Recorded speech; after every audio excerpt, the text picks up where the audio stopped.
귀한 예배가 되도록 축복하여 주옵소서. 전하는 자나 듣는 자가 한 마음으로 이 예배에 집중하여 예배를 드림으로 하나님께 영광 돌리게 하여 주옵소서.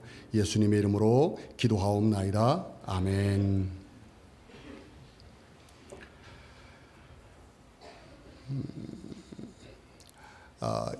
인생의 이제 노년이 되면은 흔히 70, 80이 되면 젊을 때에 생각하지 않았던 그런 생각을 하게 됩니다.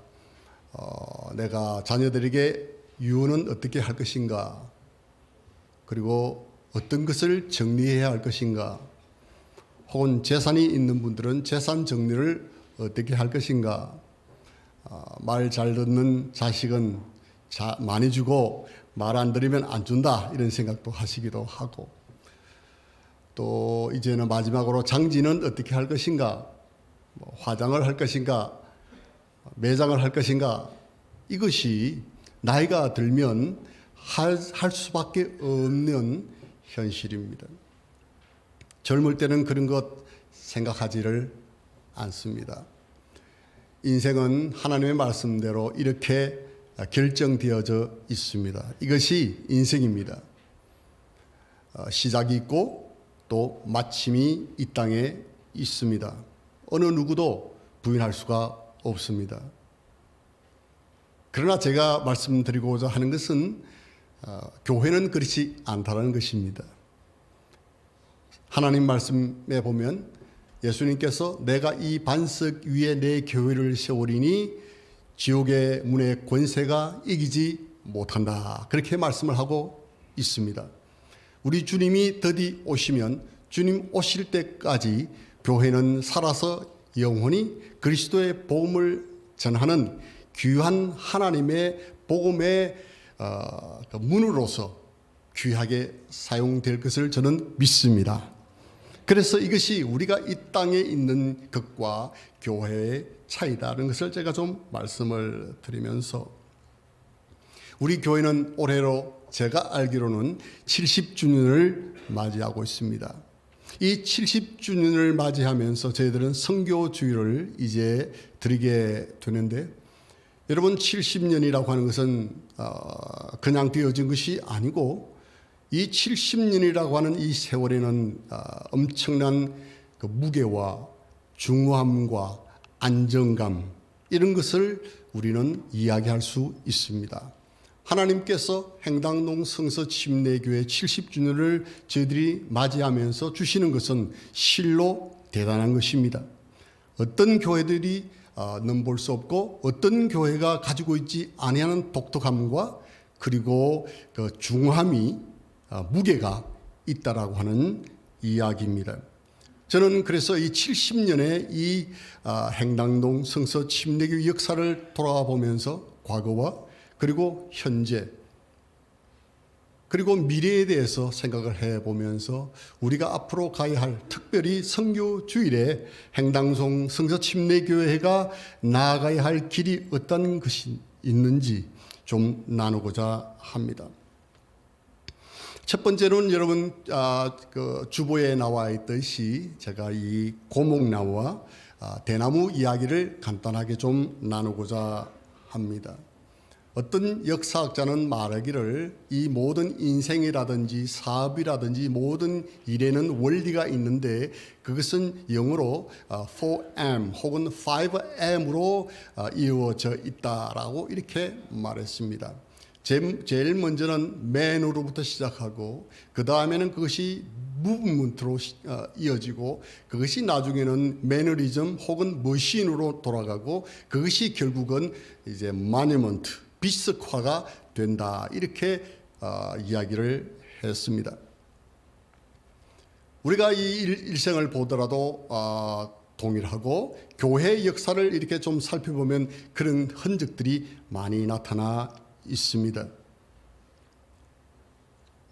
모든 교회들의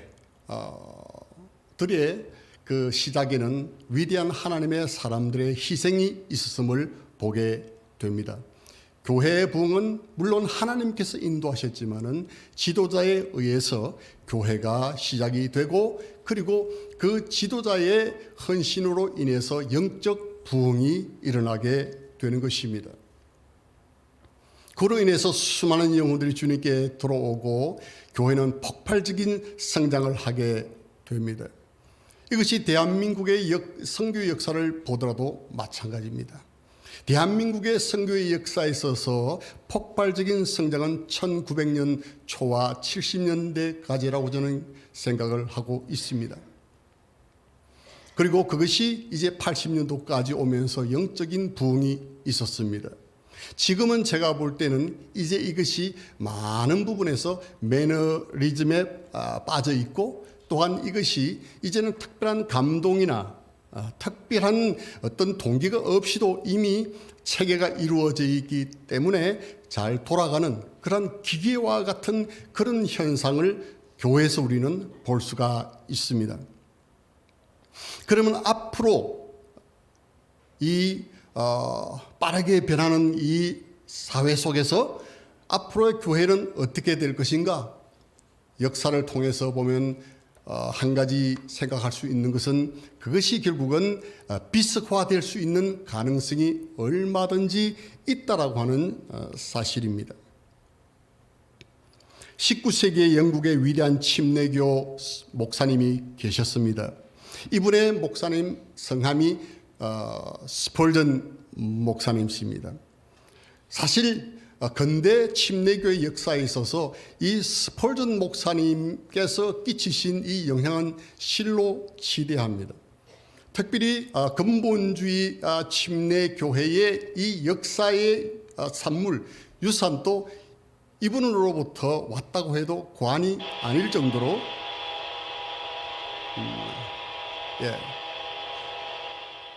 자본이 나네.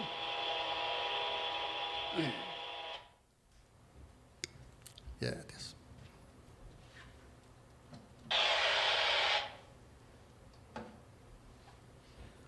빨리 끝내라고 하는 것 같은데.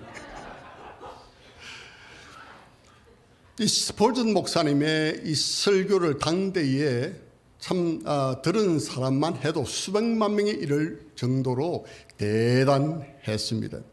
예배당에 사람들로 가득 찬 때가 당대의 상황이었습니다.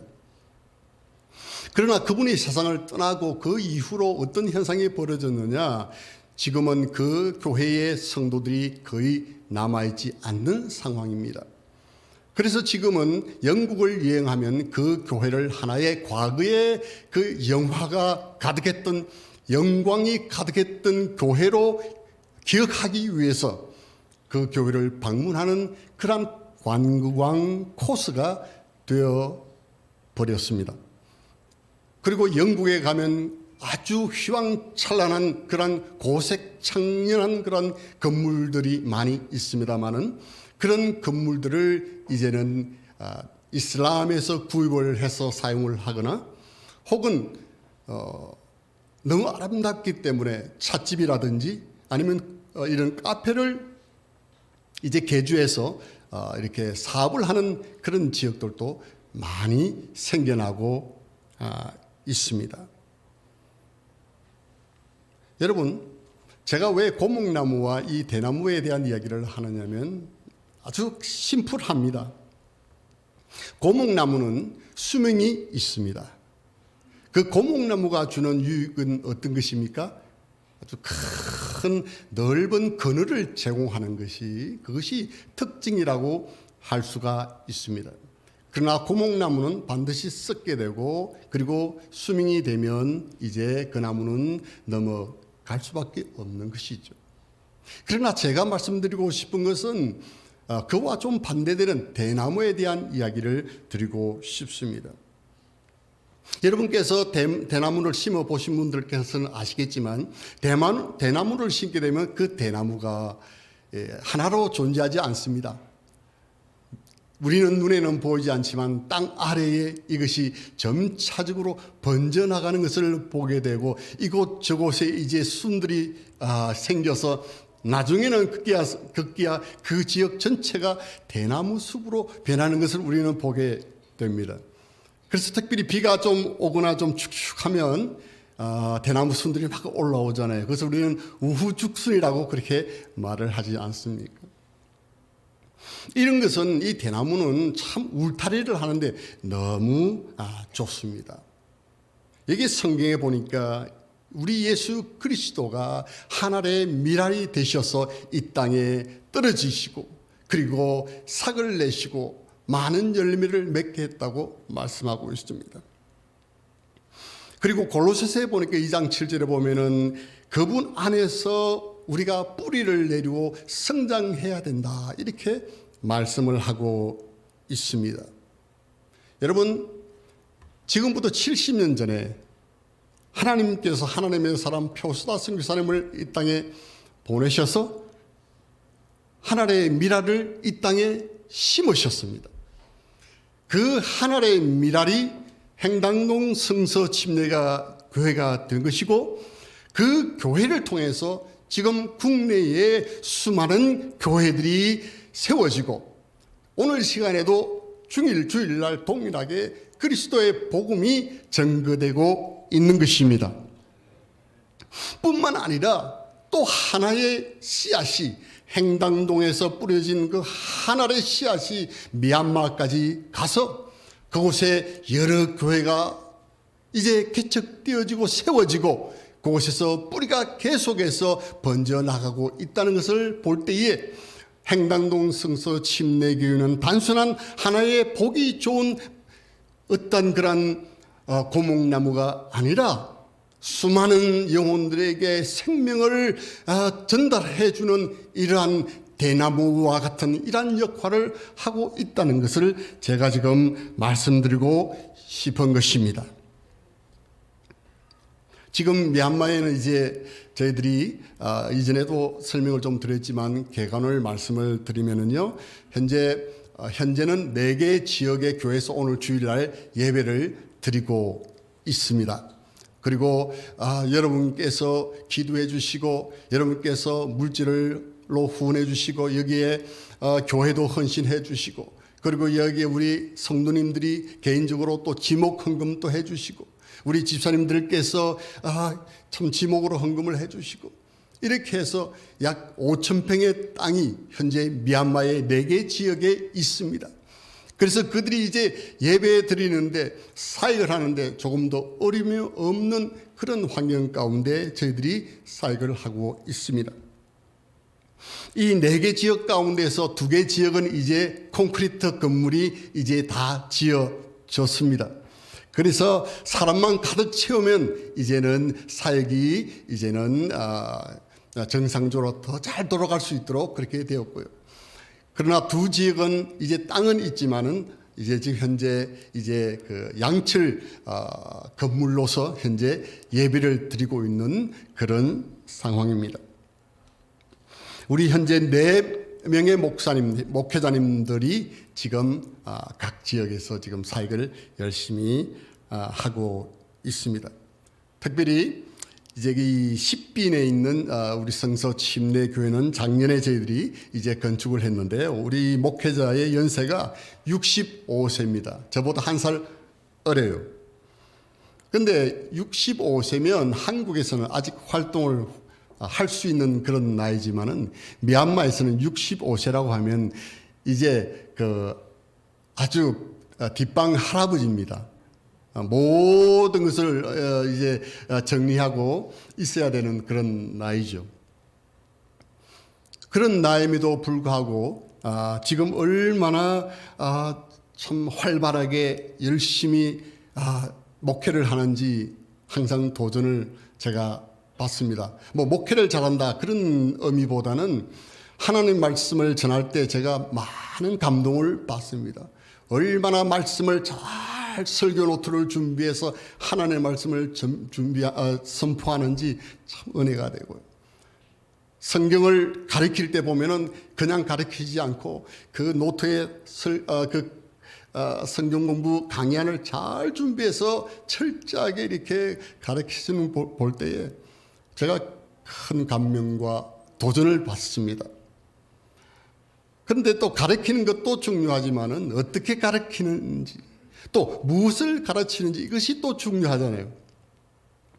항상 보면은 너무 복음적이고 너무 성경적인 그 하나님 말씀을 가르치는 것을 볼 때, 제가 그동안 한 9년 동안 함께 하면서 매주일 하나님 말씀을 가르치고 도전하고 했던 것이 이제 조금씩 이제 이곳 저곳에서 세상이 돌아서 정말 우리가 그곳에 심고자 했던 그런 근본주의적인 그런 하나님의 말씀을 그들도 이제 이해하고 전하고 있구나 하는 것을 생각할 때 얼마나 감동과 큰 격려가 되는지 이루 말할 수가 없습니다.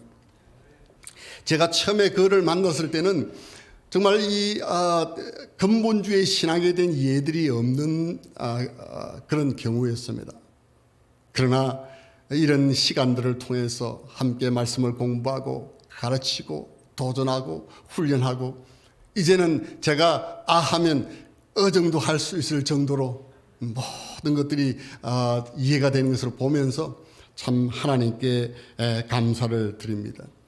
우리 사역자 목회자를 좀 더 제가 한 10년 전만 일찍 만났더라면 얼마나 더 효과적인 사역을 할 수 있었을까, 그런 아쉬움을 가지고 있습니다.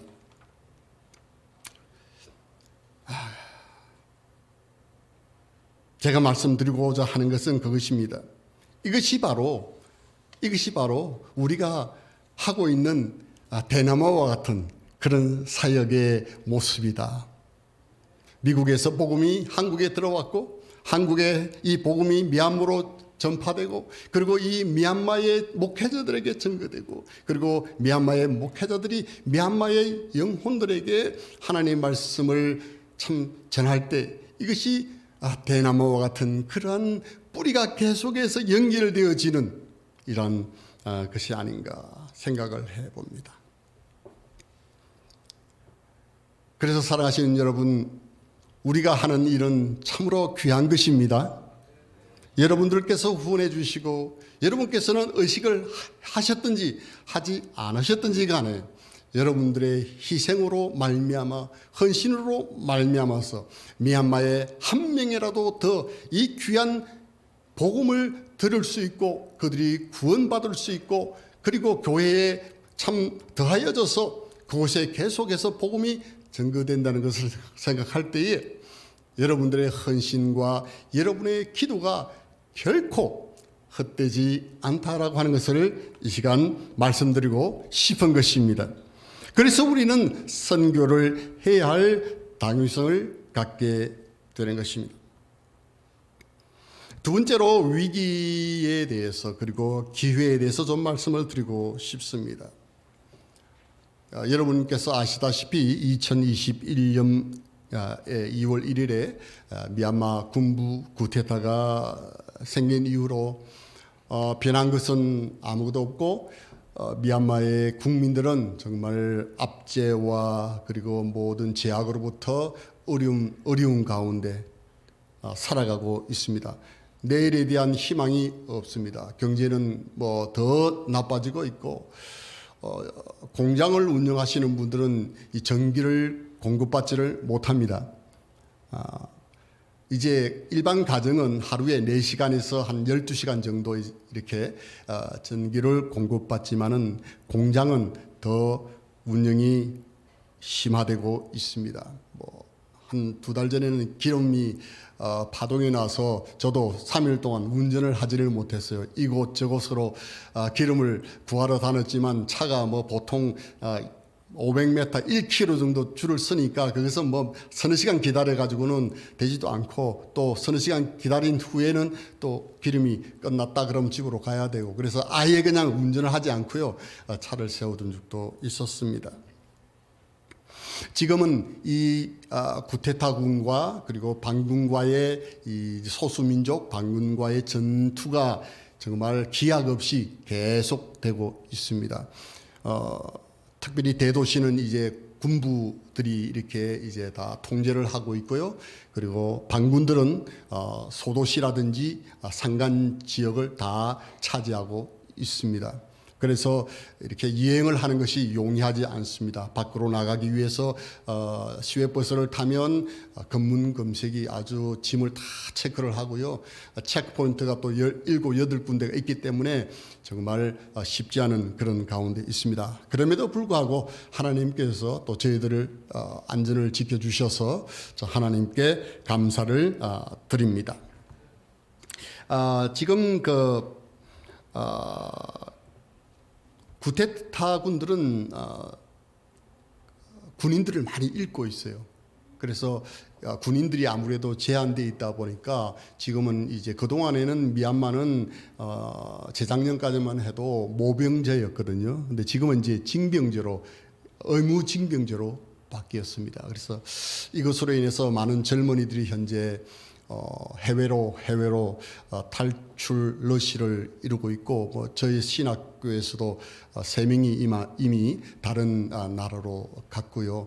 그런 어려움들이 많이 있습니다. 뿐만 아니라 여자들도 이제 징집을 하는데, 여자들은 가지 않은 분들은 생활이 너무 어렵기 때문에 해외 다른 나라로 가서 식모살이를 하거나 또 뭐 이런 참 허들의 일을 위해서 돈을 벌기 위해서 해외로 나가는 일들이 지금 너무 많아졌습니다.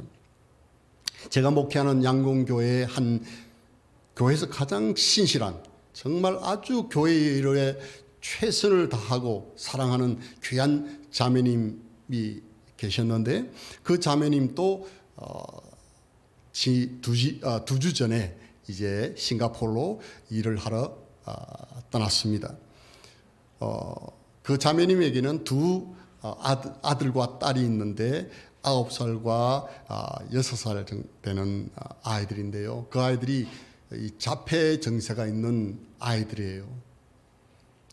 그럼에도 불구하고 어떻게 먹고 살 길이 없어서 남편과 아이 둘을 미얀마에 두고 홀로 자매님이 돈을 벌기 위해서 떠났습니다.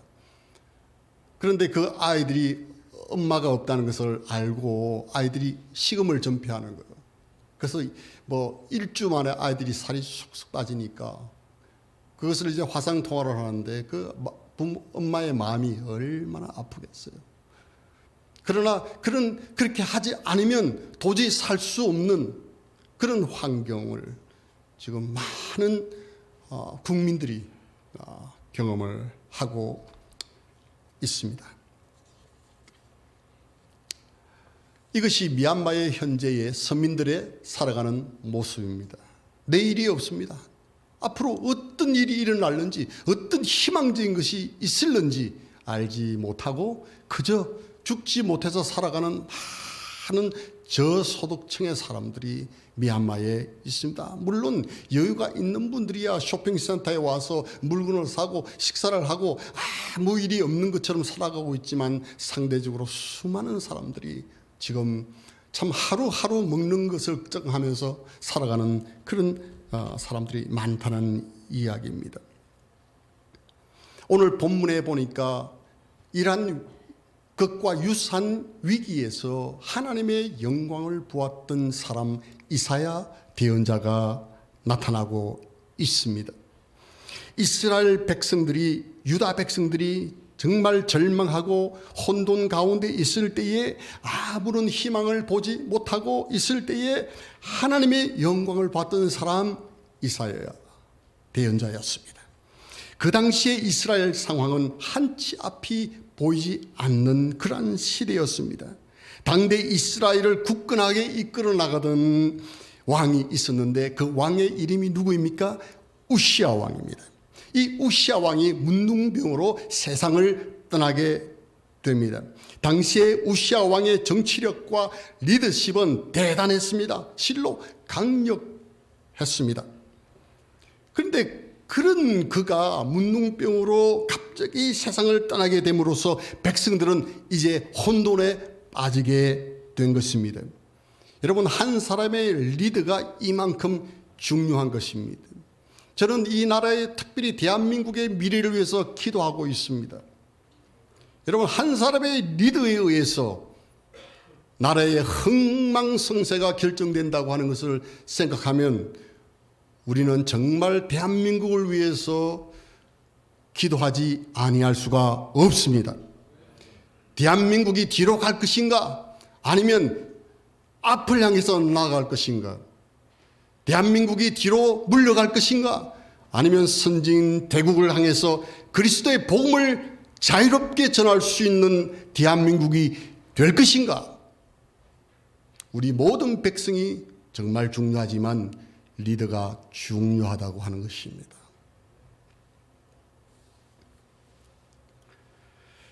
그 절대절명의 상황에서 성경은 이렇게 말하고 있습니다.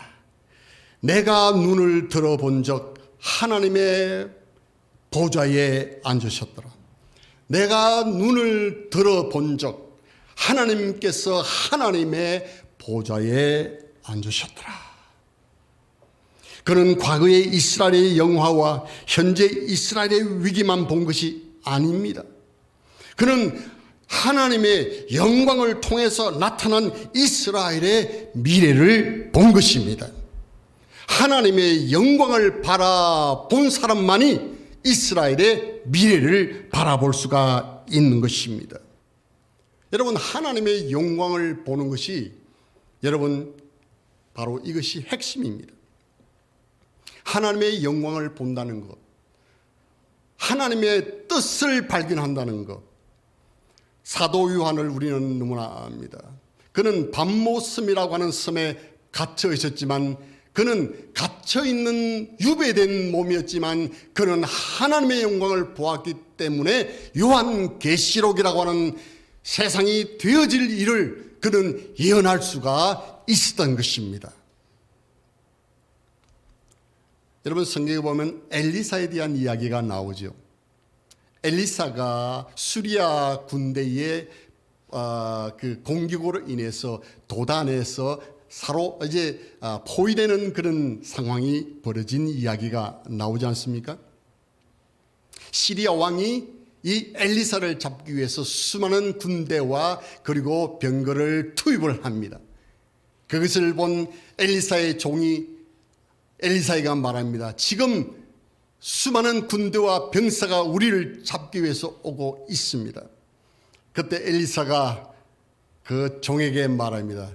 눈을 들어보라. 눈을 들어보라. 엘리사의 종이 눈을 들어보니 그곳에는 하나님의 불병거와 그리고 하나님의 군대들이 있다라고 하는 것을 보게 되었습니다.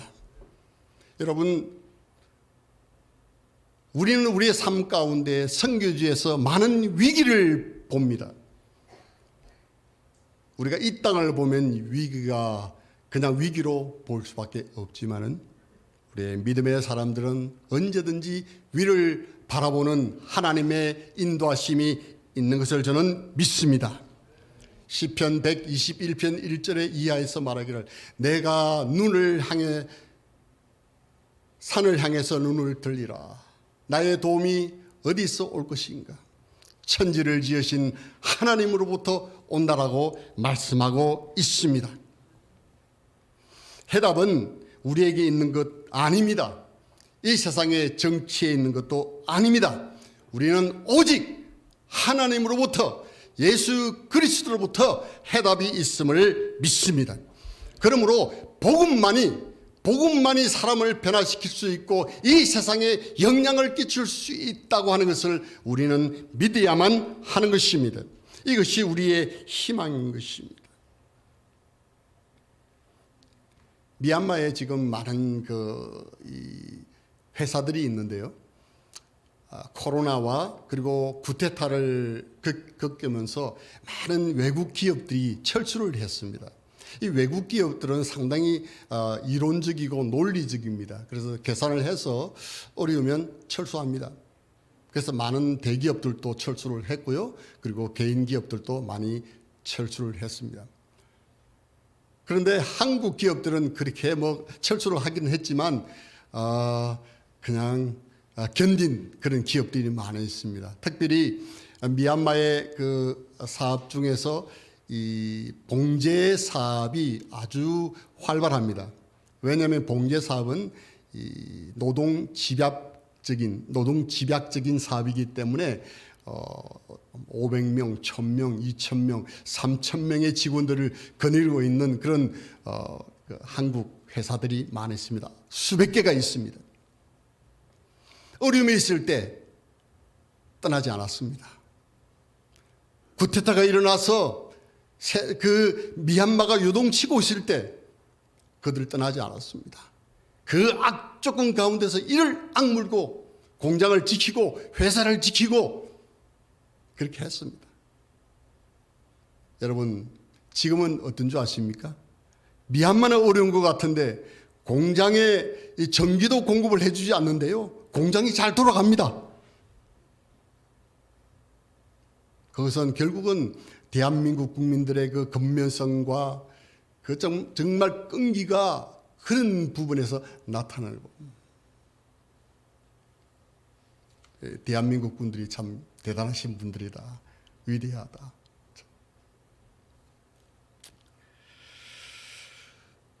많은 이익을 내고 있는 것 같아요. 달러를 벌어들이는 것 같아요. 많은 분들은 위기다, 힘들다, 발 빼는 그런 상황에서 한국의 기업들은 인내하고 견디었더니 그것이 그들에게는 기회가 되고 있다는 이야기입니다.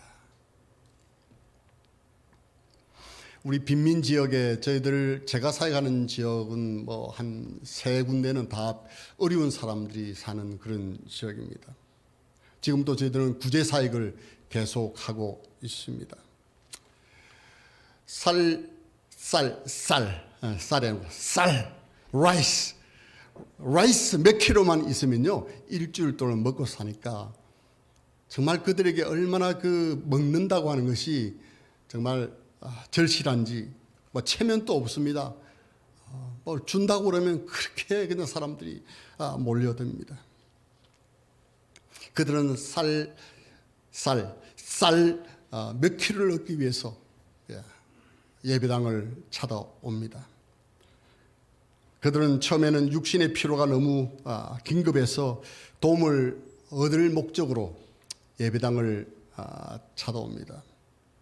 그렇지만 그러한 그들의 절망적인 상황들이 매주 증거되는 하나님의 말씀을 통해서, 복음을 그들이 들음을 통해서 그들이 하나님의 말씀을 접하게 됨으로써 예수 그리스도를 그들의 구세주로 영접하는 역사가 일어난다는 사실입니다.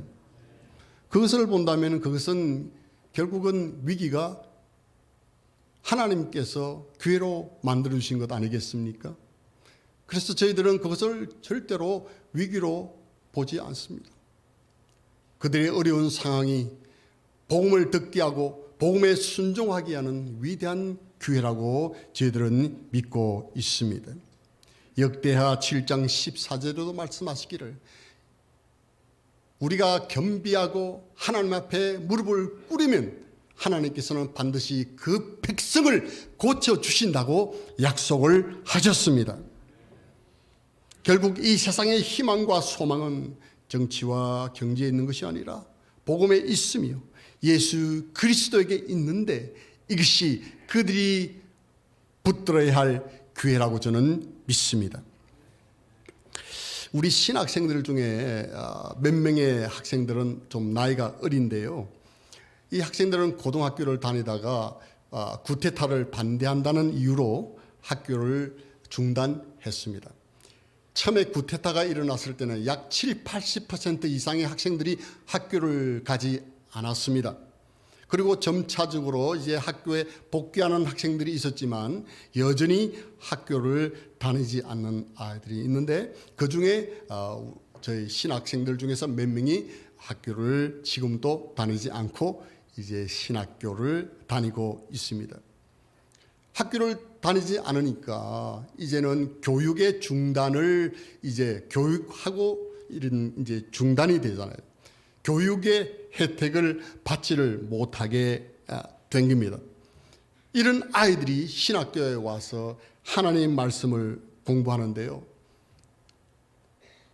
이 아이들이 하나님 말씀을 공부함으로써 그들의 마음이 벌써 하나님의 일에 대한 관심을 갖게 되고 말씀으로 무장되어지는 것을 볼 때에 이 아이들이 교육을 받지 못해서 그 염려했던 그것이 오히려 하나님의 일을 할 수 있는 기회로 만들어 주신 것을 제가 보면서 얼마나 하나님께 감사드린지 모릅니다.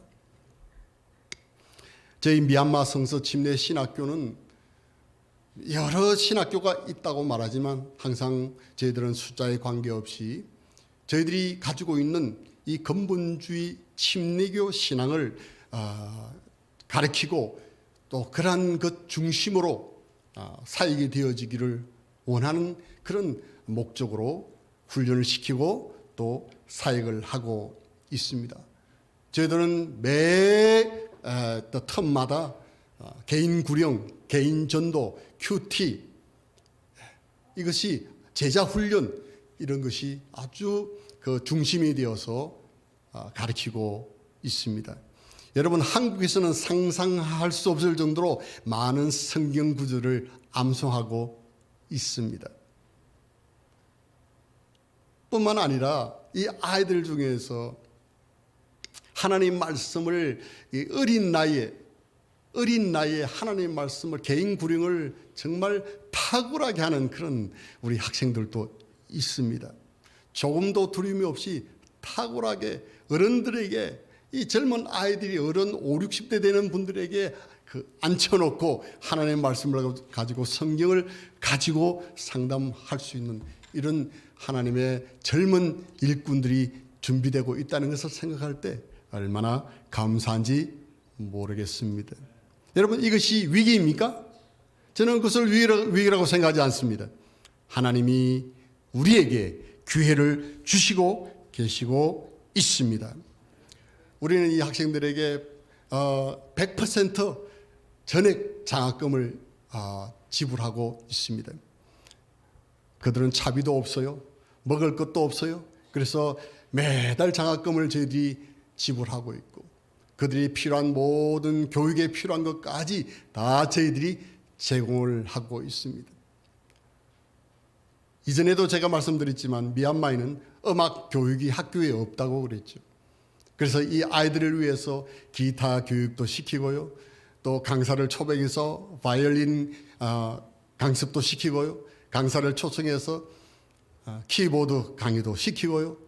이제는 그들이 스스로 이제 기타를 치면서 바이올린을 하면서 찬양 지휘자가 되기도 하고 또 교회 예배 사회자가 되기도 하고 주일학교 선생으로서 현재 주님을 섬기고 있는 것을 볼 때 저는 그들이 당한 그 위기가 아니라 하나님께서 하나님의 일꾼들로 만드시기 위한 놀라운 기회로 주셨다고 저는 믿습니다. 여러분들께서 미얀마와는 많이 이렇게 떨어져 있지만은 우리는 떨어져 있는 것이 아닙니다. 우리는 육체적으로는 떨어져 있을지 모르지만 영적으로는 함께 뿌리가 합력하여져서 연결되어져서 그리스도의 몸을 이루고 우리가 주님의 복음을 위해서 함께 일하고 있다고 하는 것을 기억하시기를 바랍니다. 그러므로 여러분께서 헌신하시는, 여러분께서 기도해 주시는, 여러분께서 물질로 드리시는 여러분 집사님들, 성도 개개인 여러분들의 그 헌신이 결코 그리스도 예수 안에서 헛된 것이 아니라는 것을 여러분 말씀드리고 싶은 것입니다. 세 번째로는 들을 귀가 있는 자에 대해서 말씀을 드리고 싶은데요. 이 말씀을 나누기 전에 짧은 이전에 제가 생각할 때 이런 아마 보신 것 같은데 목사님 그런가요? 비디오를 잠시 보면서 또 사역들을 이해할 수 있게 되겠습니다.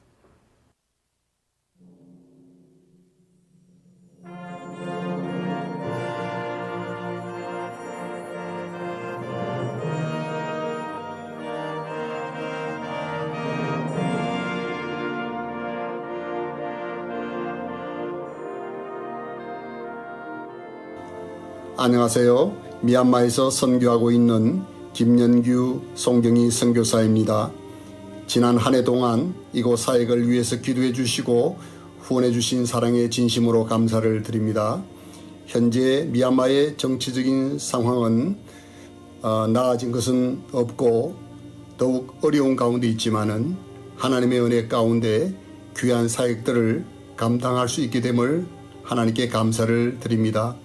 그래서 몇 가지 사진과 영상들을 통해서 2024년도의 교회 사역들과 신학교 사역들을 나누기를 원합니다.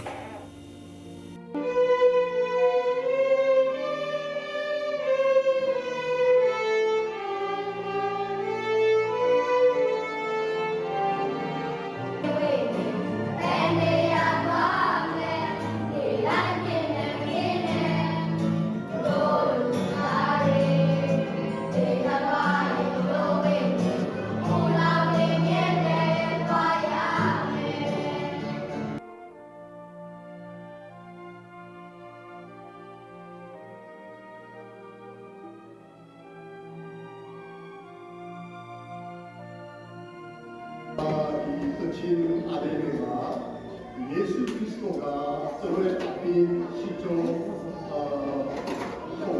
이 거가지고가 또 하나를 그가 신자들의 예수 그리스도가 이 용계의 이땅 이 거가지고가 또 하나인데 서로의 앞인 앞을 시종이로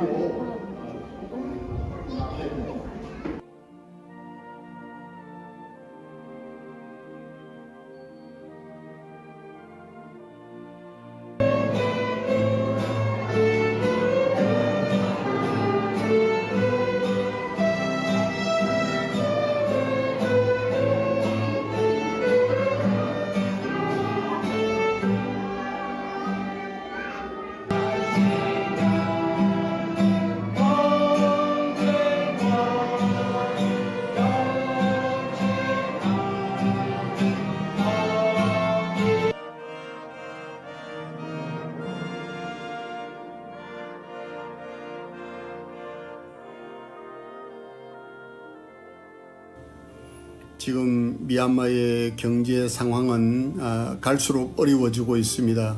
특별히 전기 공급원 지역에 따라서 며칠씩 공급이 되지 않거나 대개는 하루에 12시간은 공급이 되지 않기 때문에 생업에 많은 지장이 있습니다. 또한 쿠데타 정부는 소수민족 반군과의 전투에서 많은 인명 손실을 받음으로 인해서 이에 필요한 인력을 충당하기 위해서 젊은이들을 강제적으로 징집을 하고 있습니다. 그러나 젊은이들이 징집을 피해서 다른 나라로 떠나고 있는 상황입니다. 이러한 일로 인해서 저희 신학교와 그리고 여러 교회도 많은 영향을 주고 있습니다. 그럼에도 불구하고 저희들은 이러한 환경에 관계없이 하나님께서 부르신 복음의 사명을 감당하기 위해서 전도자 일꾼 양성과 지도자 훈련에 집중하고 있습니다. 상황은 어렵지만은 주님께서 주신 이 복음 전파의 사명을 현지 사역자들과 함께 잘 감당해 내기를 원합니다. 기억나실 때마다 기도해 주시고 함께 해 주시면 대단히 감사하겠습니다.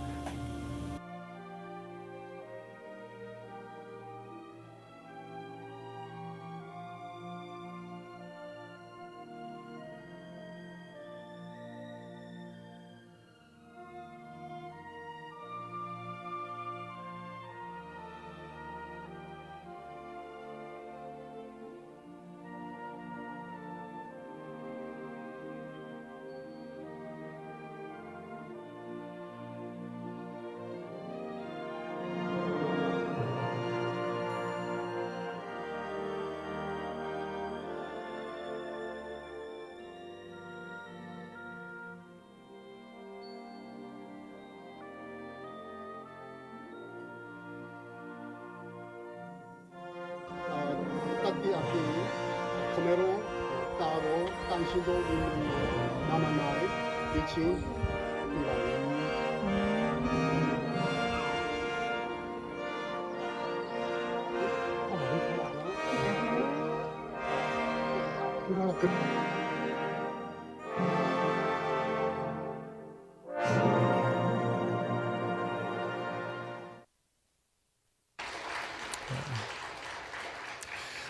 이러한 작년의 모든 사역들은 제 개인이 한 것이 아니고 우리 행당동 성서 침례교회 성도 여러분들의 희생과 기도로 인해서 이루어졌다고 하는 것을 다시 한번 말씀드리면서 감사의 말씀을 드립니다.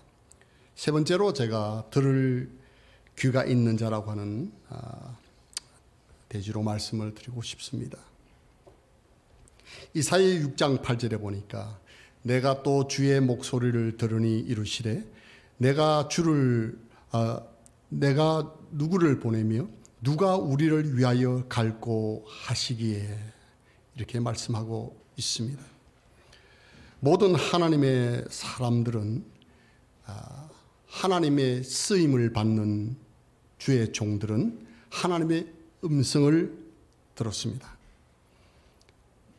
아담도 하나님의 음성을 들었고 노아도 방주를 만들라고 하는 하나님의 음성을 들어 순종했고 아브라함도 내게 지시하는 땅으로 가라고 하는 말씀에 순종해서 떠났습니다.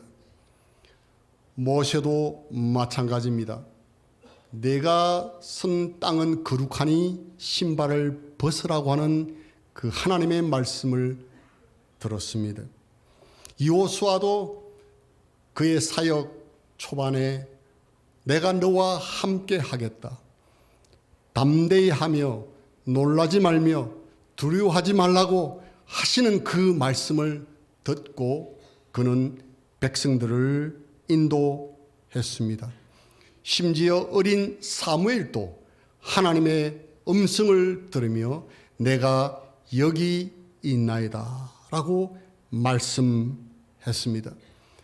동일하게 이 말씀에서 이사야는 누가 나를 위하여 갈고 할 때 그는 고백하기를 내가 여기 있나이다 나를 보내어 주소서라고 고백했습니다. 말씀을 듣지 않는 사람은 하나님의 일을 할 수 없습니다. 하나님의 음성을 듣지 않는 사람은 하나님의 일을 할 수 없습니다. 왜냐하면 이 일은 영적인 일이기 때문에 그렇습니다. 성령의 인도함을 받지 않는 사람은 하나님의 일을 할 수가 없습니다. 우리는 듣고 있습니까? 주님께서 말씀하시기를 귀 있는 자는 들으라 그렇게 말씀하지 않으셨습니다. 뭐라고 말씀하셨습니까? 들을 귀 있는 자는 들으라고 말씀했습니다. 우리는 모두 귀가 있습니다. 그러나 주님께서 말씀하시기를 들을 귀 있는 자는 들으라고 말씀하십니다.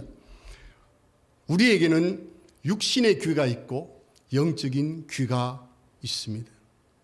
보통 사람들은 이 영적인 귀를 가지고 있지 않기 때문에 영적인 하나님의 말씀을 들을 수 없습니다. 육에 속한 사람은 하나님의 영의 일을 알지 못한다라고 말씀했지 않았습니까? 교회가 들어야 할 말씀은 무엇입니까? 주님께서 말씀하실 때 우리에게 가장 중요한 그분의 마지막 유언의 말씀을 해 주셨습니다. 마태복음 28장에서 너희는 모든 민족에게 나아가서 말씀을 가르치고 복음을 증거하고 침례를 주고 내 말을 지키게 하라고 말씀하신 것 아니겠습니까? 교회는 이 말씀에 순종해서 우리는 함께 모이고 함께 우리는 이 일을 하고 있는 것입니다. 하나님의 부르심을 받는 순간 하나님의 말씀이 내게 들리는 순간 우리의 생각과 내 개인의 의견은 우리 주님께 철저하게 양도된다고 저는 믿습니다. 그렇습니다. 하나님의 말씀이 들려지면 그렇게 되는 겁니다. 나의 의견도 주님께 양도되어질 수 있는 것입니다. 선교사의 삶을 사는 것, 많은 분들이 제게 그런 이야기를 해요. 힘들지 않아요? 어렵지 않아요? 위험하지 않아요? 그런 이야기를 합니다. 이것은 모든 선교사들이 받는 질문입니다. 그렇습니다. 불편할 수는 있습니다. 그러나 불평할 일은 없습니다. 왜냐하면 하나님께서 부르셨기 때문에 그렇습니다. 하나님 일을 한다고 하는 것은 이것은 위대한 일이기 때문에 하나님의 대사의 일을 한다고 하는 것은 이 축복 아니겠어요? 불평할 일이 뭐가 있습니까? 불평할 수는 있지만 불평할 수 있는 일은 아닌 것입니다. 하나님의 인도하심이라고 확인하는 순간에 우리의 삶에 대한 해석이 달라진다고 저는 믿습니다. 정말 우리는 듣고 있습니까? 환경과 기도와 주의 말씀을 통해서 우리는 하나님의 인도하심과 부르심을 받는다고 저는 믿습니다. 사랑하시는 성도 여러분, 오늘은 선교 주일입니다. 하나님께서 이 교회를 통해서 위대한 일을 70년 동안 행하셨습니다. 그러나 교회는 주님 말씀 약속하신 대로 지옥의 문이 이기지 못합니다. 그러므로 주님 오실 때까지 이 복음의 사명 계속 감당해야만 하는 것입니다. 그래서 우리는 고백해야 하는 것입니다. 내가 여기 있습니다. 나를 보내어 주십시오. 가는 선교사도 있고 그리고 보내는 선교사도 있는 것입니다. 이사야는 고백하기를 내가 여기에 있습니다. 나를 보내어 주십시오. 이 부름은 위대한 부름에 대한 고백 아니겠습니까? 여러분들께서 가시는 선교사가 되든지 아니면 보내시는 선교사가 되든지 그것이 어떤 선교사가 되든지 간에 이 하나님의 말씀에 참으로 반응하는 우리 교회가 되기를 간절히 바라고 원합니다. 이것이 오늘 이 주일 오전에 드리고자 했던 하나님의 말씀이었습니다. 오늘 여기에 우리가 이 작정서 같은 것을 받으셨죠? 여러분, 세상이 짧습니다. 작정 기도가 있죠? 여러분, 제가 개런티 할 수 있는 것이 딱 하나 있습니다. 여러분, 이거 쓰시는데